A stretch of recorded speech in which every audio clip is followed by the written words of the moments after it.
అందరికీ నమస్తే. Welcome back to my channel V for vocabulary in Telugu. ఈరోజు ఇంట్రెస్టింగ్ టాపిక్తో అయితే మీ ముందుకు వచ్చానండి. మనం ముందుగా లాస్ట్ వీడియోలో ఇచ్చినటువంటి ఛాలెంజ్కి ఆన్సర్ నేర్చుకుందాం. మీకు నేను ఇచ్చినటువంటి ఛాలెంజ్ కౌచ్. కౌచ్ కౌచ్ అంటే మంచము లేదా సోఫా అని అర్థమండి. ఏదైనా సరే మనం కూర్చోవడానికి లేదా పడుకోవడానికి ఉపయోగించే ప్రదేశం లేదా వస్తువునే కౌచ్ అంటామండి. గుర్తుపెట్టుకోండి. జనరల్గా కౌచ్ని నౌన్గా వాడతామండి, వెర్బ్గా కూడా వాడతాము. నౌన్గా వాడినట్లయితే ఇప్పుడు నేను చెప్పాను కదా, మంచము లేదా సోఫా అని వస్తుంది. అదే వెర్బ్గా వాడినట్లయితే సే, ఎక్స్ప్రెస్ అంటే ఏదైనా భావాన్ని వ్యక్తపరచడం అని అర్థం వస్తుందండి. గుర్తుపెట్టుకోండి. సో ఇక్కడ మీకు బాక్స్లో ఇచ్చింది చంకు మెదడండి. చంకు మెదడు అంటే ఏమీ లేదు, ఎలాంటి కష్టమైన నోరు తిరగనటువంటి పదాన్ని ముక్కలుగా విడదీసి పలకడాన్నే చంకు మెదడు అంటారు. ఆ విడదీసిన ముక్కల్ని చంక్స్ లేదా సిలబల్స్ అంటామండి. కౌచ్ అనేది చాలా చిన్న వర్డే కాబట్టి సింగిల్ సిలబల్సే అండి. సో కౌచ్ అనే పలుకుతామన్నమాట. సో ఈ పదాన్ని వాడి మనం సింపుల్గా ఇంగ్లీష్లో మాట్లాడాలి అంటే the couch is very comfortable అంటే ఆ మంచం లేదా సోఫా చాలా సౌకర్యంగా ఉంది అని అర్థమండి. కౌచ్ అని అడ్వాన్స్డ్ లెవెల్లో చెప్తున్నాం కదా, అదే డైలీ లైఫ్లో ఈ ప్లేస్లో ఏం వాడుతూ ఉంటాం? సోఫా, దివాన్, బెంచ్, బెడ్, డే బెడ్ అని వాడుతూ ఉంటాం యాజ్ ఏ నౌన్గా. అదే వెర్బ్గా అయితే ఎలా వాడతాం? ఏ, ఎక్స్ప్రెస్, స్టేట్, హింట్ అని వాడుతూ ఉంటాం అన్నమాట. సో అర్థమైంది కదా. Coming to the today's interesting and useful topic. చాలామంది చేసే తప్పులు దీని ప్లేస్లో దాన్ని, దాని ప్లేస్లో దీన్ని వాడుతూ ఉంటారు.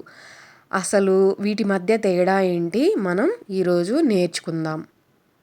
ఫస్ట్ టాపిక్ వచ్చేసరికి రెసిలియన్స్ వర్సెస్ కామ్. దీని మధ్య తేడా. వీటి మధ్య తేడా మనం క్లియర్గా తెలుసుకోవాలి అంటే ప్రతి దాని వివరణ తెలుసుకోవడం చాలా అవసరం అండి. ఫస్ట్ మనం కామ్ గురించి తెలుసుకుందాం. కామ్ అనేది మనందరికీ తెలుసు, ఎవ్వరూ తెలియని వాళ్ళైతే ఎవ్వరు ఉండరు. కామ్ అంటే ప్రశాంతంగా ఉండడం, శాంతంగా ఉండడం అని అర్థమండి. ఏంది మేడం కామ్ అంటే మాకు తెలియదా, ఇది కూడా తెలియదా అనుకుంటున్నారా? ఇక్కడ మీరు పప్పులో కాలేశారు. చాలామంది కామ్ ప్లేస్లో రెసిలియన్స్ని వాడుతున్నారు. ఏంటి, రెసిలియన్స్ ప్లేస్లో కామ్ని వాడుతున్నారు. అసలు వీటి అర్థాలు తెలుసుకుంటేనే ఏ సిచ్యువేషన్లో ఏం వాడాలి అనేది మీకు క్లారిటీ వచ్చింది అనమాట. సో కామ్ అంటే ఏంటంటే ఎలాంటి సిచ్యువేషన్లో అయినా ఆ మనిషి డిస్టర్బ్ అవ్వకుండా, ఎలాగా, ఎమోషనల్లీ ఆర్ మెంటల్లీ అసలు ఎలాంటి డిస్టర్బ్ లేకుండా ఎలా ఉన్నారో అలాగే పీస్ఫుల్గా రిలాక్స్డ్గా ఉండడాన్నే కామ్ అంటామండి. బాగా అర్థమైంది కదా. కామ్ అనేది ఒక అడ్జెక్టివ్ అండి. అంటే ఒక లక్షణాన్ని, గుణాన్ని, ఒక వ్యక్తిత్వాన్ని తెలియజేస్తుంది. సో అడ్జెక్టివ్గా వాడతాం, మనందరికీ తెలుసు. అర్థమైంది కదా. సో ఈ పదాన్ని మనం సింపుల్గా ఇంగ్లీష్లో మాట్లాడాలి అంటే he tried to calm himself అంటే అతను తనను తాను శాంతపరుచుకోవడానికి ప్రయత్నించాడు. ఈడీ వచ్చిందంటే ఆల్రెడీ జరిగిపోయిన కాలానికి సంబంధించింది. అర్థమైంది కదా. నెక్స్ట్ వర్డ్ రెసిలియన్స్ అని పలకాలి. చాలామంది దీని ప్రొనౌన్సియేషన్ తప్పు చేస్తున్నారండి, కరెక్ట్ చేసుకోండి. రీసైలెన్స్ అని చాలామంది అంటూ ఉంటారు, అది తప్పు ప్రొనౌన్సియేషను. సో రెసిలియన్స్ అని పలకాలి. అంటే సహనం లేదా ప్రతిఘటనా శక్తి.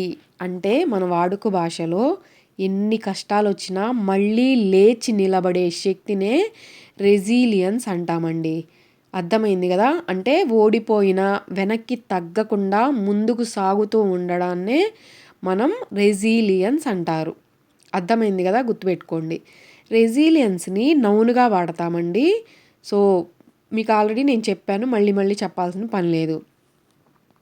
ఈ పదాన్ని మనం సింపుల్గా ఇంగ్లీష్లో మాట్లాడాలి అంటే her resilience inspired many people.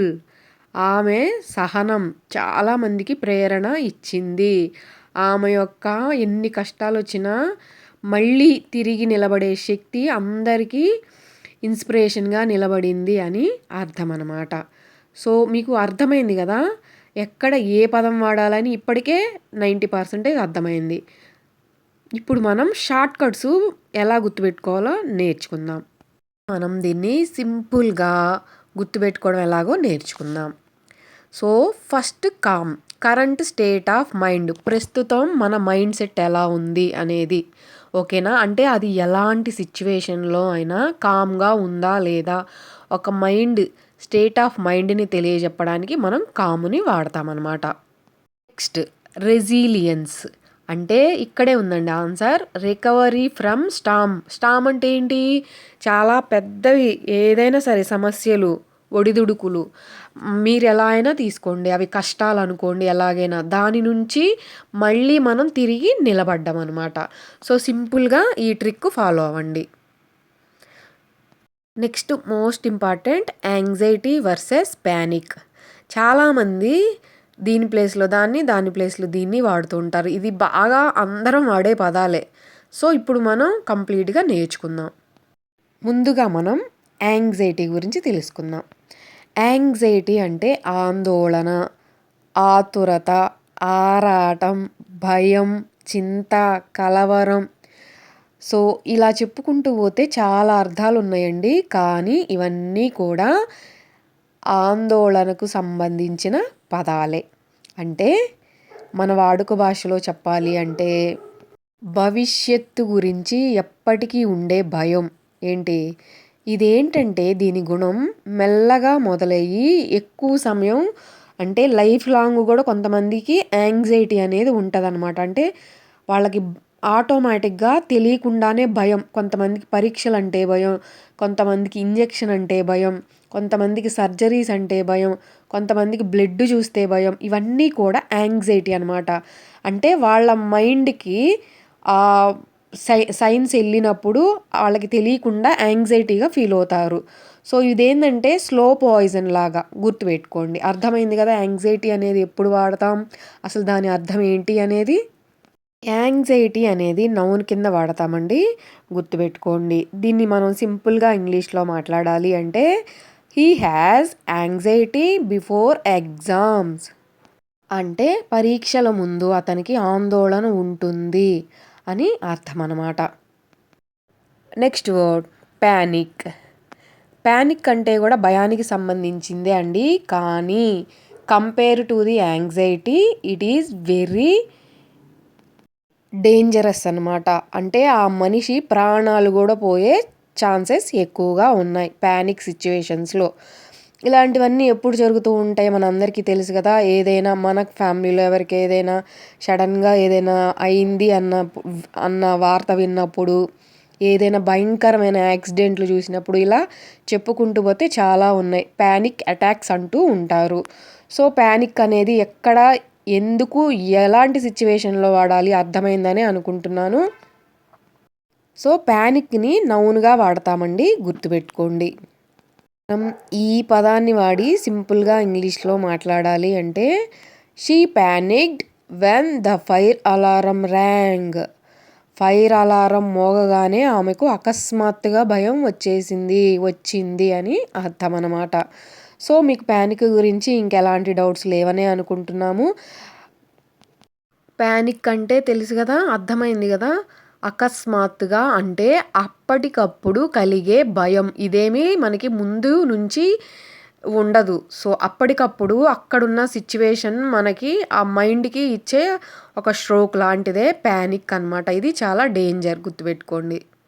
మనం సింపుల్గా ట్రిక్ యూజ్ చేసి ఈ రెండు పదాలని ఈజీగా గుర్తుపెట్టుకుందాం, ఓకేనా. ఫస్ట్ యాంగ్జైటీ అంటే స్లో వర్రీ, స్లో పాయిజన్ లాగా నేను ఆల్రెడీ చెప్పాను.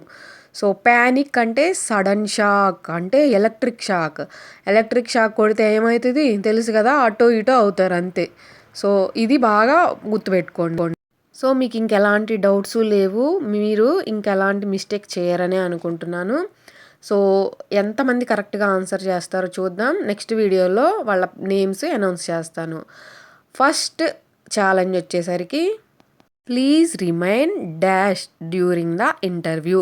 కింద 2 ఆప్షన్స్‌లో ఏది కరెక్ట్ కామెంట్ సెక్షన్‌లో కామెంట్ చేయండి.